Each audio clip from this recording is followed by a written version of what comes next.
subscribe to my channel and also press this bell icon.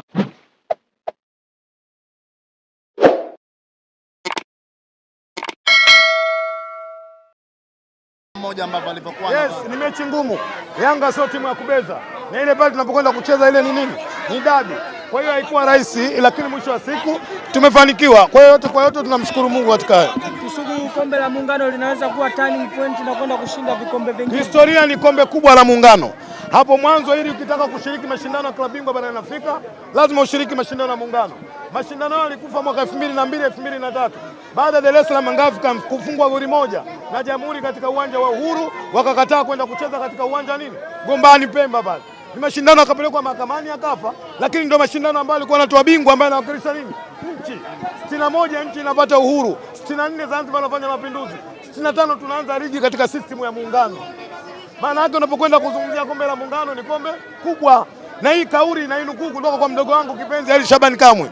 Kabla ya mechi aliwaambia ninyi waandishi wa habari, alisema Muungano kombe kubwa tunakwenda kuchukua. Bahati mbaya nimekwenda kuchukua mimi. Na moja ya sababu waliosababisha kuchukua ni Ali Kamwe, amenipa nauli na ameniambia nenda Zanzibar kahakikisha kwamba timu yetu inapata nini? Matokeo. Kwa hiyo tumepata matokeo, tumerudi na furaha. Mchezo wa pili unafuata tarehe 3. Pengine tusi kusema kwamba ni wakati wenu sasa kama wana Simba. Mtaalamu wa kula samaki ni mzalamu. Na samaki akiliwa basi jue tayari ameshakufa. Tayari samaki kaliwa Zanzibar na kuja kuliwa bara. Waandishi msio na wasiwasi. Tunakwenda kuwagonga tena Manchester City. Samaki lazima umle upande mmoja na upande wa pili. Ukimla mbele lazima umle na nyuma. Ukimla upande wa kulia lazima umle na upande wa kushoto. Tumeshamtafuna Zanzibar. Tunakuja kumalizia bara, waandishi msio na wasiwasi. Story mtapata. Lakini yeye anakwenda kujiuliza ni namna gani ambavyo mmemfunga. Yeye ni maneno tu. Sisi tuna kamanda Steven Becker. Ni mechi ya pili wa jina wako. Anawagagaza. Mechi ya kwanza amewaokoa baba yao kufikia, si ndio? Mmeona mkona baba yao kufikia kaokoa mechi ya kwanza. Mwamuzi. Nami ndio nilisema tunge wa kwanza kuambia kama tunakwenda Zanzibar kucheza finali, hatumhitaji Msomali. Mmemwona mwamba kutoka Kenya yule. Muamuzi gani anaweza dakika 118 mechi ya dabi anatoa penalty kwa waamuzi wetu wa Kitanzania? Lakini ni muamuzi ambaye anasimamia sheria 17 za mpira wa miguu. Leo nendeni mkamwambie Zungu. Namjua yule. Simba wanalia kwa sababu ya nini? Refa. Yanga wanalia kwa sababu ya refa. Tumetoka Zanzibar wote atulii tunasema refa safi. Yanga wanasema refa safi, Simba wanasema refa safi. Mwambieni Zungu tunasubiri kibao chake. Hapa kuna namna waamuzi wa nyumbani wanabidi wajifunze kwenye. Yes, hakuna mwanadamu aliyekamilika. Mimi naamini waamuzi wetu wana ubora. Kuna muda mwingine tu kama binadamu wanateleza, kimsingi wanatakiwa jirekebishe kuona namna ambavyo yale makosa ya kibinadamu yanafanyaje? Yanapungua ili kuona namna ambavyo wanakwenda kutafsiri sheria 17 za mpira wa miguu. Sisi tunaamini watu wa Simba. Ikatokea mwamuzi kutafsiri sahihi sheria 17, mpaka Mungu anachukua dunia yake, Yanga hawezi kutufunga. Unasema mwamuzi akatafsiri sheria 17 sahihi, mpaka Mungu anaichukua dunia. Dar es Salaam Africans hawezi kutufunga.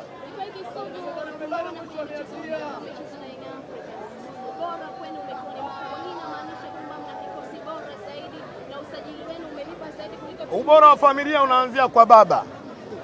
Ubora wa Simba unaanzia kwenye management ya Simba chini ya mwenyekiti wa bodi Clatous Magori. Ubora wa Simba unakwenda kwa technical bench chini ya Steven Becker, mwalimu ambaye mwenye plani kubwa. Lakini mwisho wa siku ubora wa Simba unapatikana kwa mashabiki wao. Mmeona namna ambavyo watu walivyojitoa kwenda Zanzibar kuisupport timu. Mmeona Wazanzibari walivyojitoa kuisupport timu. Na ndio maana wazee wetu nawapongeza sana waliotangulia, Mwenyezi Mungu awape aweke peponi. Waliposema Simba nguvu moja imekwenda kufana Zanzibar, tumepata matokeo. Bila makandokando huwa kumbe mnaweza kushinda. Yes, ndio tunaamini iko. Na mimi ndio kwanza mwanadamu wa kwanza nilisema hatumtaki Msomali.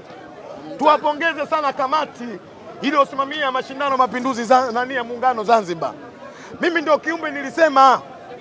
Na shida, hatuna shida na Msomali. Shida kwenda kutafsiri sheria 17. Nani amelalamika? Nani amelalamika? Dakika 120 kuna Yanga amelalamikia mwamuzi? Nani? Hakufika Zanzibar wakalalamika Mbande na TV yake ilikuwa inachenga. Huyo alikuwa Mbande na TV yake ilikuwa inachenga. Mvua haionyeshi ndio analalamika, lakini unaona sasa hii simu za Famau zimerudi. Simu za Famau, moja katika viumbe wanafiki ni huyo. Alijua Yanga hawana uwezo wa kupata matokeo. Wewe Famau akaidi. Uwezo wako upata wapi? Kajua kabisa simu zake haziwezi kufanyaje? asiwezi kwenda. Pengine unazungumzia kuhusu na marefari na mchezo wa dabi. Inasemekana kwamba yako mengi nataka kuzungumza kwa mwamuzi ambaye aliopewa dhamana kuisimamia mechi yetu kesho kutwa kwenye meji ya Samuyo. Ni mwamuzi kutoka Moroko, lakini katika uamuzi wa Moroko amiliki ni yeye. Na nazo za ndani nitakuiteni waandishi, nitafanya press kesho kutwa kabla ya mechi kwenda kumzungumzia, si kwa sababu ametoka nje tu ya nchi tumpe support. Sisi tunapata historia ya huyu anayekuja, ana haki na hadhi ya kutafsiri sheria 17 za mpira wa miguu. Kwa hiyo kubwa, mimi naamini kwamba tutakuja kuzungumza hilo. Tumerejea Dar es Salaam, tunaendelea kujipanga kwa kitu anafanya vizuri katika uwanja wa mechi ya Samuyo.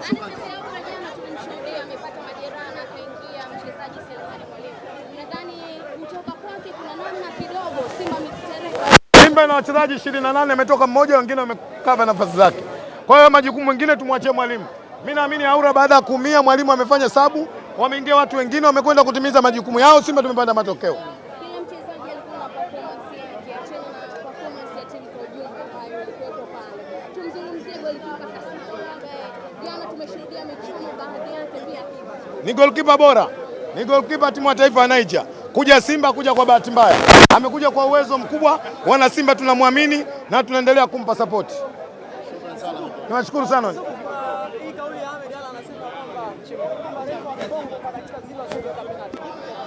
Na mimi nimezungumza, ni kweli. Ni kweli. Kwa hiyo tumpongeze sana mwamuzi, amekwenda kutafsiri sheria. Inapokosewa sheria hata kama sekunde moja mpira unakwenda kusha, lakini nenda kasimame kwenye sheria. Kwa hiyo ni mwamuzi amesimama vizuri, amekwenda kutafsiri sheria. Mimi naamini msemo wa Ahmed Ally ni msemo sahihi na msemo wa kweli. Na ndio maana mwamuzi ametoa kadi. Kwa maana hiyo alistahili. Mwenye dhamana amekwenda kutoa kadi, kwa hiyo alistahili kupewa kadi.